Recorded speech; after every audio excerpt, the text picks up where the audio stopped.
Hello, hi, welcome back to Classical Mechanics, Physics 411, and I'm still your instructor, Sasha Chikhovskoy. This is the first part of Lecture 7 in this course, and I'm going to start with a brief recap of what we did last time. Last time, we covered a bunch of things.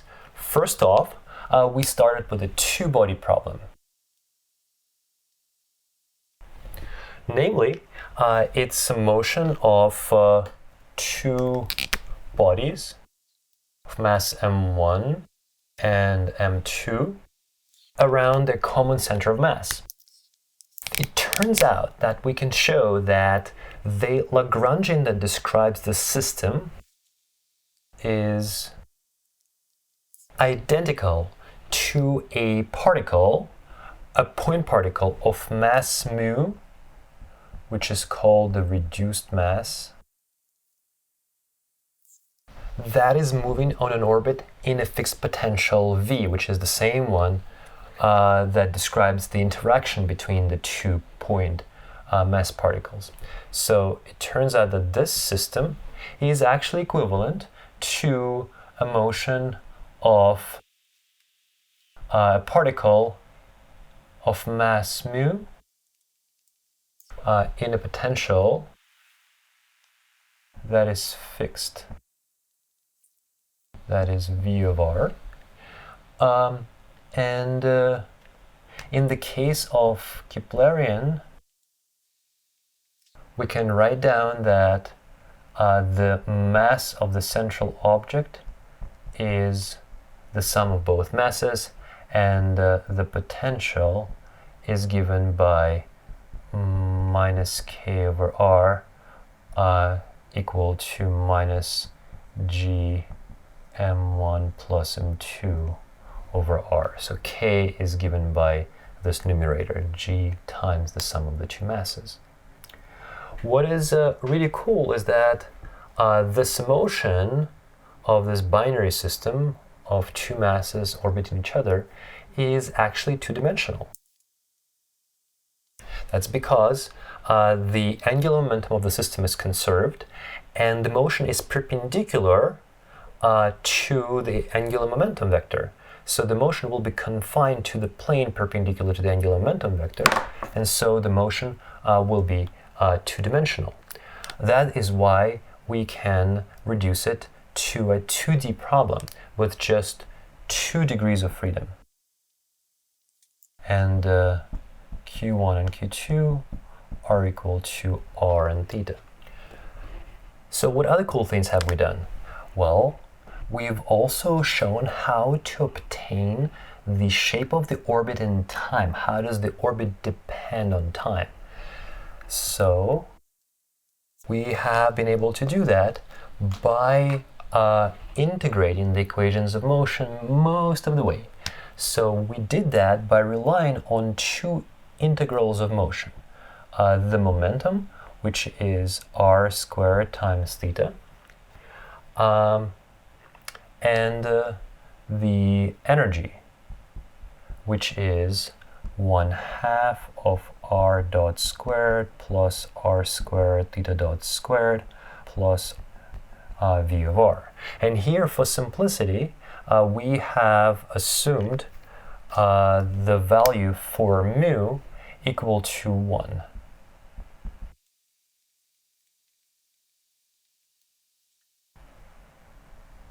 It really doesn't affect any results. By dimensional analysis, you can always figure out where you need to stick in an extra factor of mass, and then you can resurrect it back. So this is just to not keep mu around. So with these two, we actually can combine them together and obtain a very useful form of the differential equation that describes the motion of the binary system in a Keplerian potential, or in a more general potential given by v of r.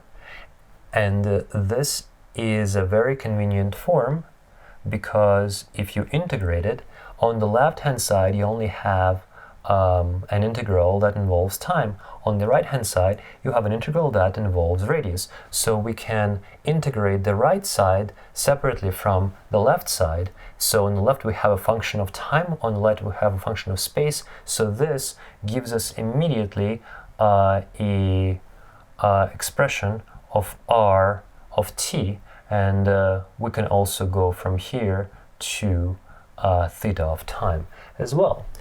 So this gives us a very simple way of constructing the orbit as a function of time. So this actually has a name. What we've done here is we have reduced the problem to quadrature, or we have obtained the orbit in time. Because integrating such equations is a piece of cake, nowadays, if you are able to reduce a problem to quadrature, it's as good as having obtained essentially an analytic solution. So this is awesome because it's so easy to obtain the actual solution by integrating it, if not analytically, then numerically. And finally, by making use of another form of the equations, we have been able to obtain how the shape of the orbit in the central potential depends on the physical parameters of the orbit, such as the angular momentum and the energy. So for that, to obtain orbit in space, we actually used a different shape of the equation, which is the radial force balance equation, where r double dot is given by the centrifugal force minus dv dr. So that is the gravitational force or another force that mediates the interaction between the 2 point masses. In the case of Keplerian motion, in fact, we can rewrite this by plugging in the gravitational potential and get this relationship. Using a substitution, u equals to the inverse of r, we have been able to integrate this equation of motion in order to get the shape of the orbit. And we're going to discuss this in the next part of the lecture. Thank you very much for watching, and don't forget to do the quiz. I'm going to see you soon.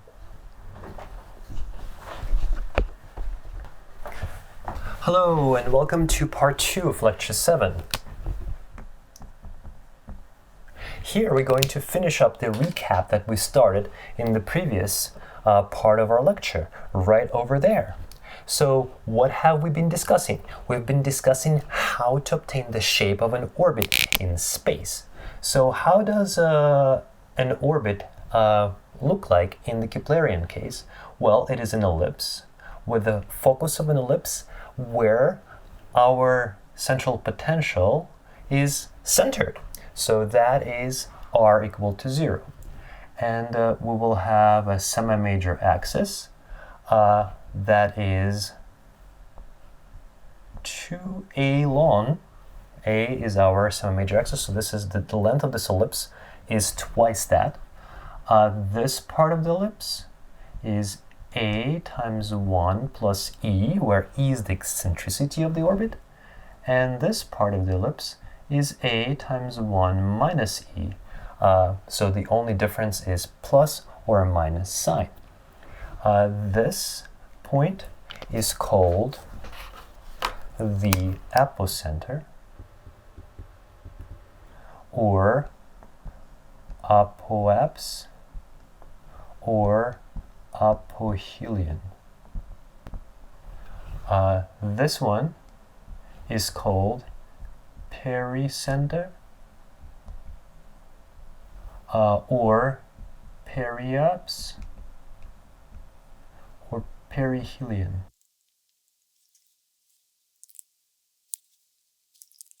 The tilt of the ellipse is parameterized by omega, and the position of the particle on an orbit is parameterized by an angle theta.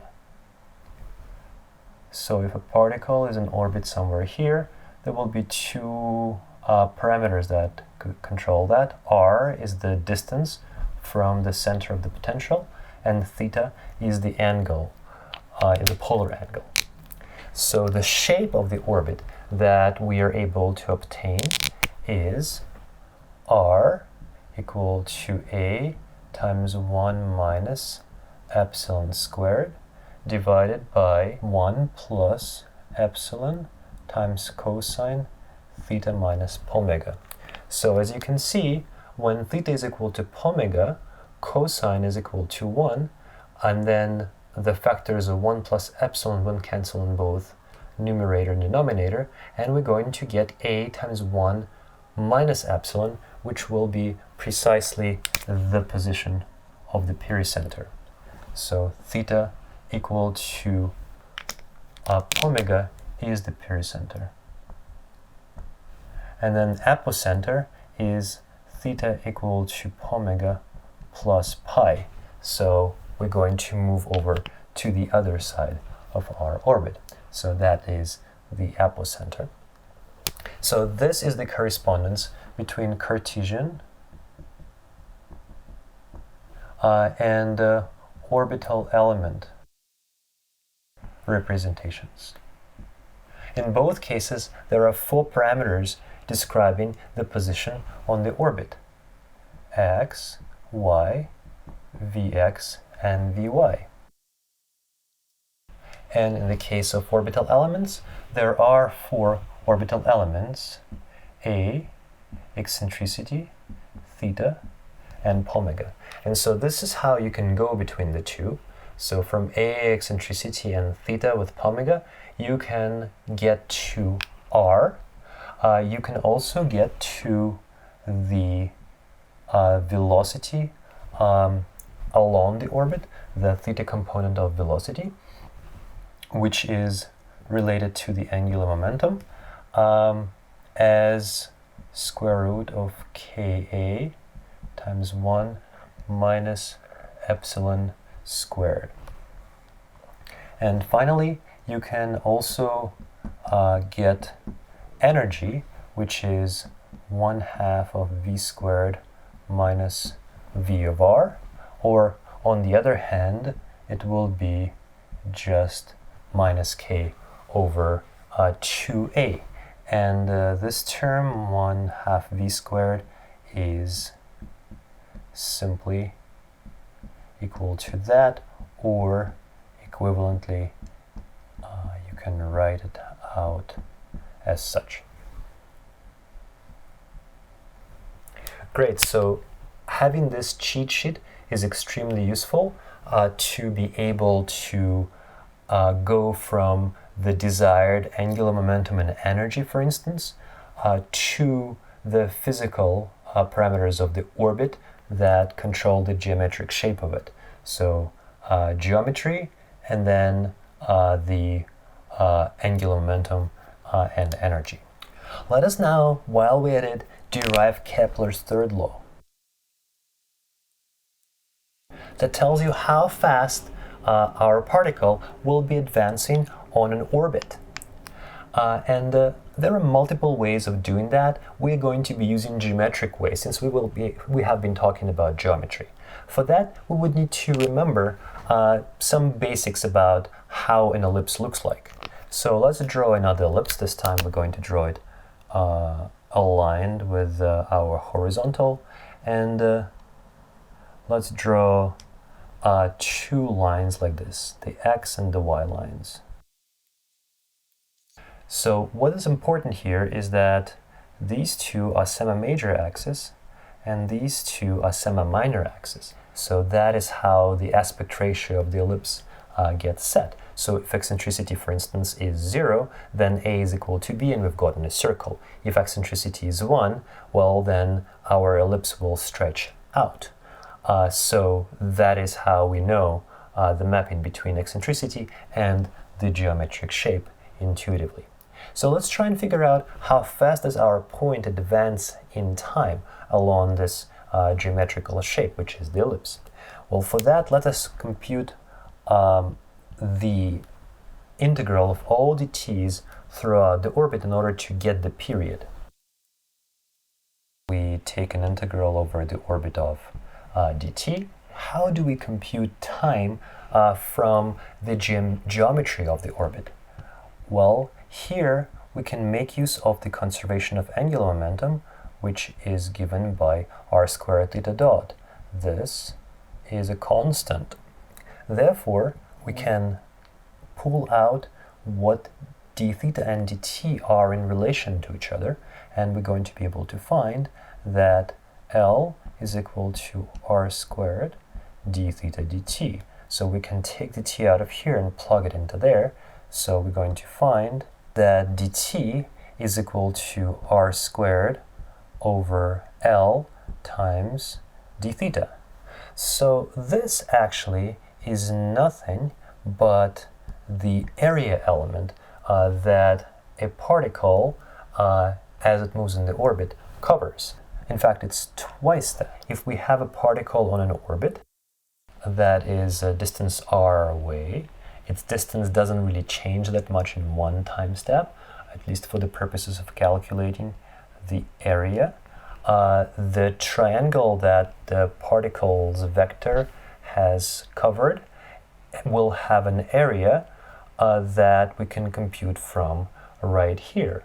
And this area, dA, is going to be equal to 1/2 of r squared d theta.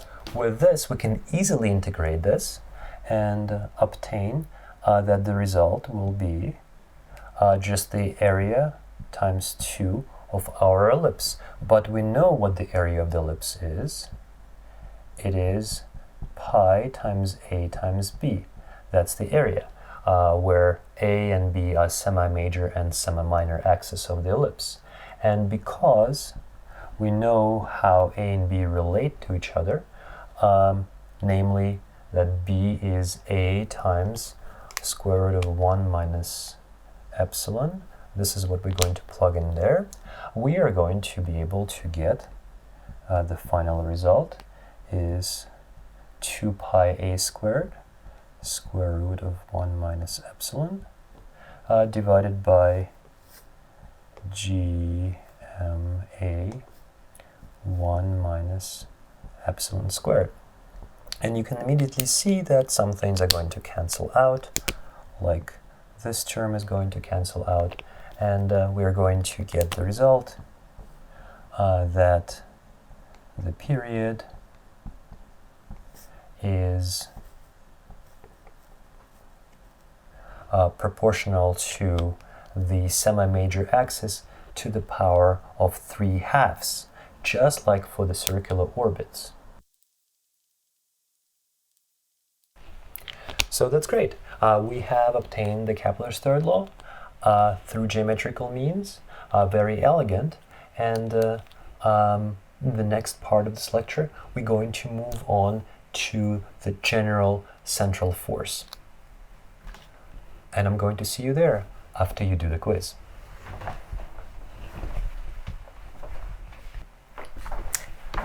Hello, and welcome to the next part of our lecture, 7, part 3. Now we're going to talk about general central force. So let us recall what we have been able to get so far. We have obtained the form of the Lagrangian, which is 1/2 r dot squared plus r squared theta dot squared minus v of r, where v of r encodes the general central force.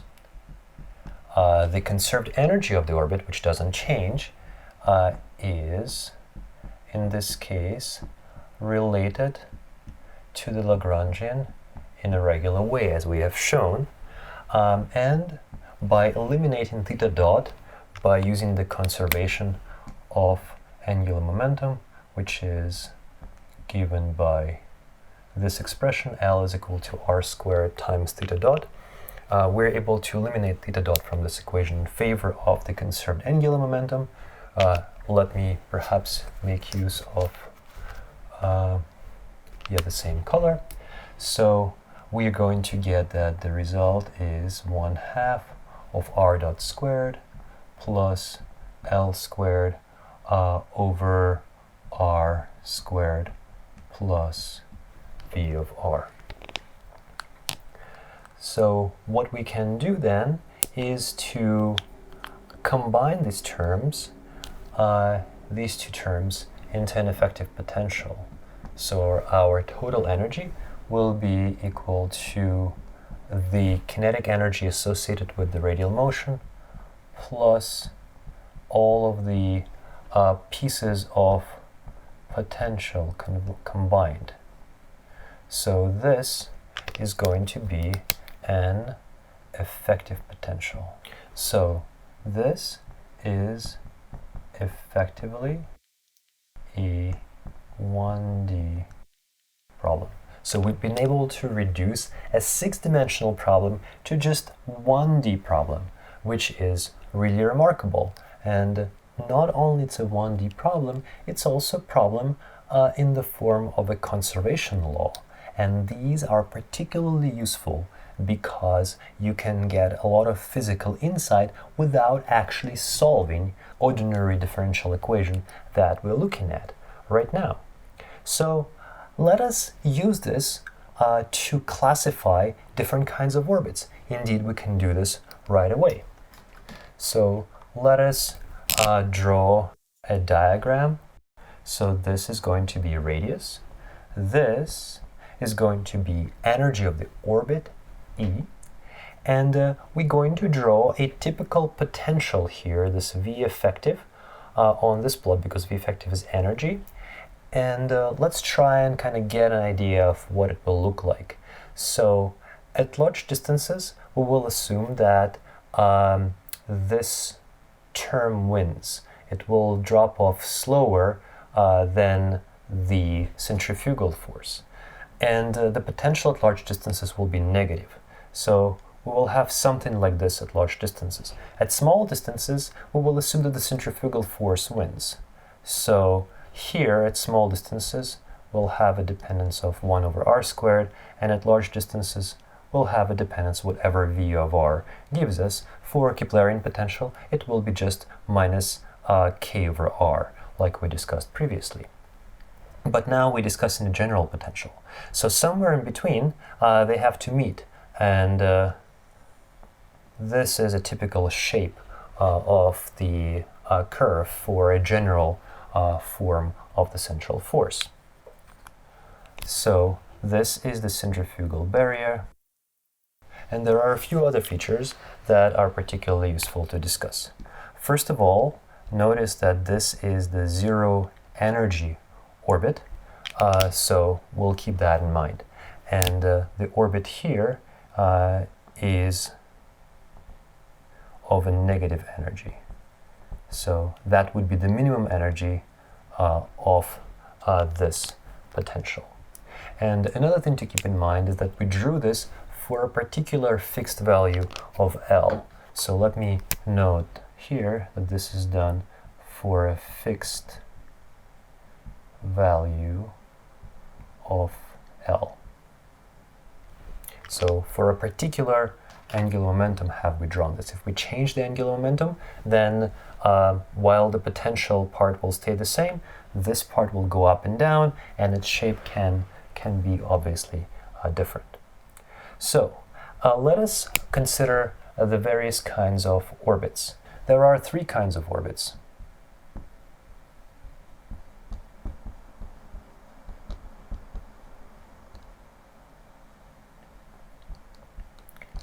The first kind is those whose energy is positive. These ones are the unbound orbits. So these orbits they look like that. So suppose that we have a particle, comes from infinity, it hits the centrifugal barrier and bounces back. So that is an unbound orbit with energy greater than 0. So that's unbound. There is another kind of orbit, which is E equal to 0. That is marginally bound.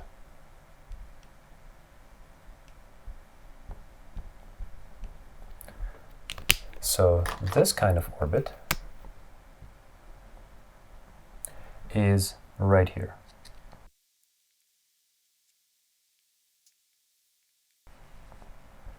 That is E equal to 0 orbit.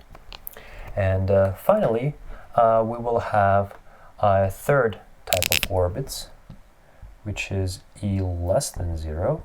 Those would be bound orbits. So these look like that.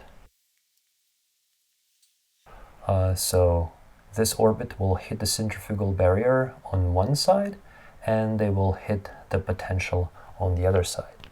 Finally, there is a special kind of orbit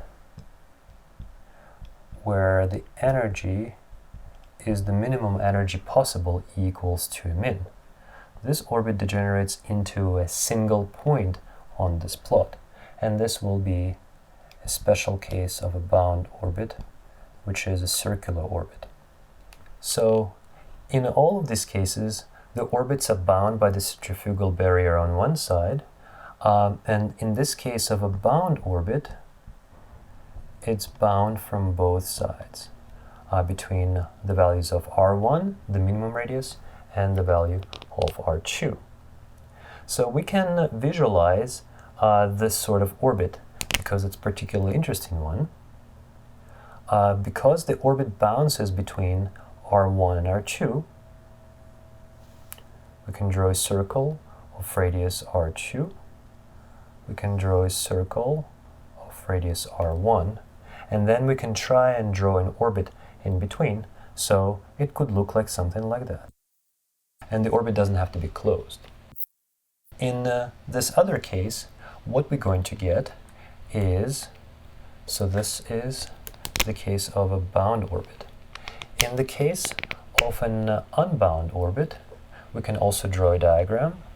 Over here, what we're going to get is an orbit that comes in and goes out. And this is going to be this minimum radius of r1.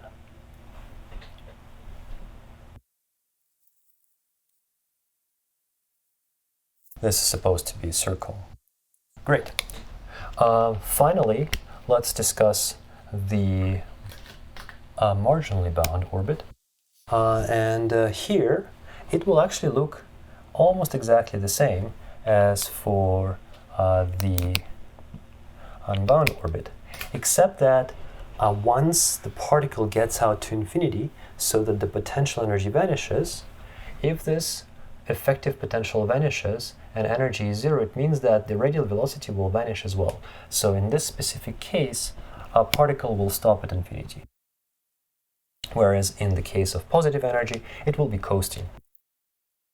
So this pretty much sums it up, and we can discuss the specific realizations of these orbits in more specific cases, for instance, for the Keplerian case.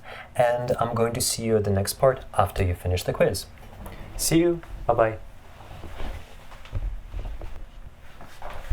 Hello, and welcome to the last part of Lecture 7.4. We're going to talk about Virial Theorem. This is a very important theorem in various contexts. For instance, it allows you to interpret observations of galaxies and galaxy clusters because it tells you how the average kinetic and average potential energies are related to each other for a very generic situation that is very insensitive to the details of the system itself. So it's a very general, fundamental result that applies across a wide range of contexts. So let us try and get to it. So let us start with the equations of motion. dv dt is equal to minus the gradient of the potential. So remember that we had to do various things in order to obtain various conservation laws. For instance, when we did V dot into this equation, we got energy conservation. When we did R cross, we did angular momentum conservation. Here we're going to do R dot, and we're going to get the following: m r dot dv dt is equal to, actually let me rewrite these v's so that they look prettier and different than the big v's.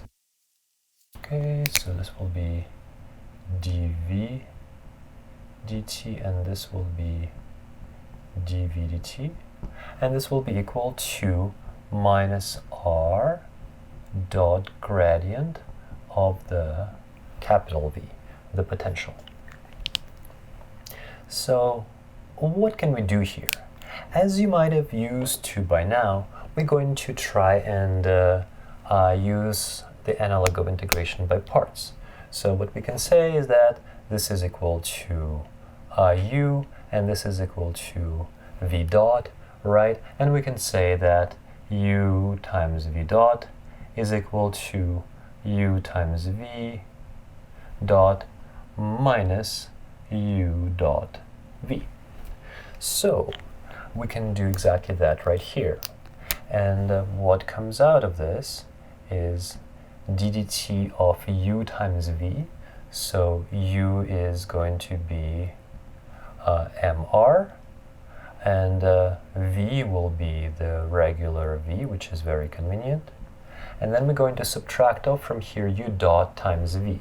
So u dot will be mv, and then times v will be times another v. So this will be just v squared. And on the right, we're going to get simply a gradient in the radial direction. So it will be r dv dr. So what can we do about that? Well, let us try and average this equation over a very long period of time. So average we will denote by a vertical bar. So vertical bar over something is equal to an integral from 0 to a large value t of that something dt, and divided by the period of time itself. So integrate over time and divide over the length of time. So that is the average that we denote by a vertical bar. So if we do such an average, so we try and apply this averaging to every term in this equation, then this term will average out to 0 because it's a full derivative in time. So when we integrate it in time, we are going to get the difference between this term at the large time minus this term at the initial time, divided by the full time interval. And if the radii and velocities of the system are bound, so if we consider in a bound system that's kind of relaxed and in steady state, then r and v, they're always going to be finite, and the dot product will always be finite. So no matter what those values are, provided that we've taken a long enough averaging interval, we're going to divide a finite value at the top by as large a number t as we like, because we're free to choose as long an interval of integration as we want.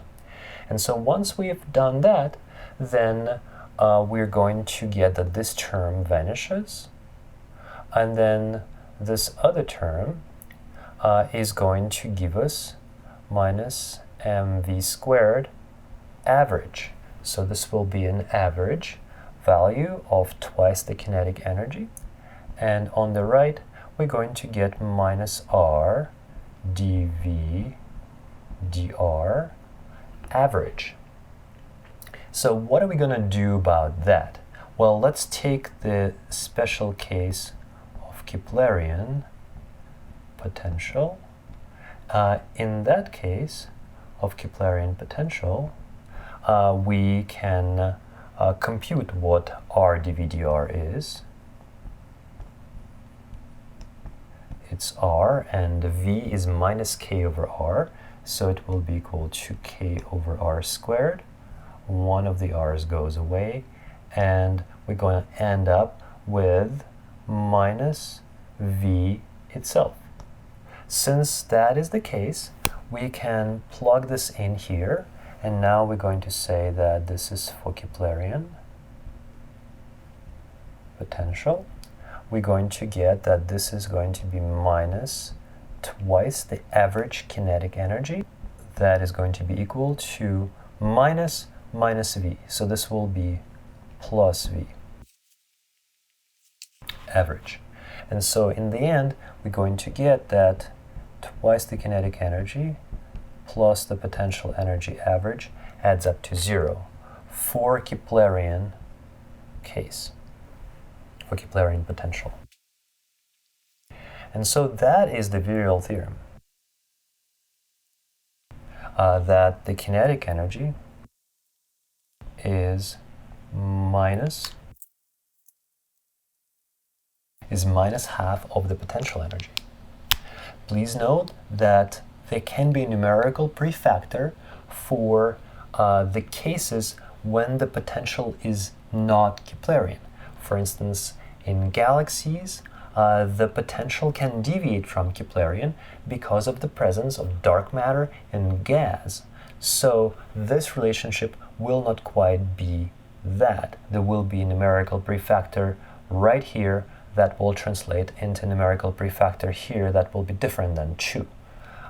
But for Keplerian potential, this is a very important result that you can check, for instance, for the case of a Keplerian orbit, or the simplest case of a circular orbit in the Keplerian potential. That does it for us tonight. Thank you very much for your attention. At least it is the night for me. I'm recording this on September 27th at 2:22 a.m. in the morning. So now I'm going to take a well-deserved nap while my computer is going to turn these videos into something that is useful for editing. I hope you will really enjoy this video once it gets to you, and I'm going to enjoy working on it. Thank you so much for your attention. Please fill out the quiz, and I'm going to see you in lecture 8. Bye.